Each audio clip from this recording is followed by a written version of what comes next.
आज आपण तांदळ कुंजरीची भाजी कशी करायची ते पाहूया। सर्वप्रथम कढईमध्ये 2 चमच तेल टाकायचं, नंतर जिरा आणि मोहरी टाकायची। जिरा आणि मोहरी टाकल्यानंतर कांदा आणि लसूण टाकायचा। कांदा लसूण टाकल्यानंतर चांगलं त्याला परतून घ्यायचं। परतून घेतल्यानंतर छानपैकी त्यांना होऊ द्यायचं।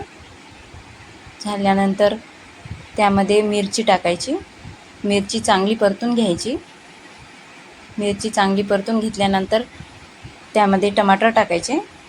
टमाटर छानपैकी होऊ द्यायचे, चांगले परतून घ्यायचे। नंतर चवीनुसार मीठ टाकायचं। चवीनुसार मीठ टाकल्यानंतर त्यामध्ये 1 चमच हळद टाकायची। हळद टाकल्यानंतर छानपैकी होऊ द्यायचं, परतून घ्यायचं।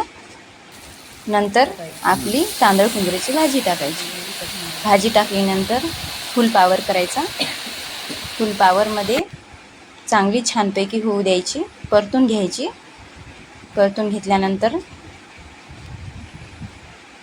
व्यवस्थित पाणी सुटेल भाजीला।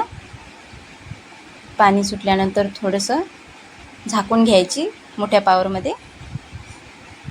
नंतर बघायचं, बघा थोडंफार पाणी सुटेल तर कमी पॉवरमध्ये भाजी चांगली परतून घ्यायची। बघा छानपैकी आपली भाजी तयार झालेली आहे आणि ही भाजी आपण आता भाकरीसोबत खाऊया।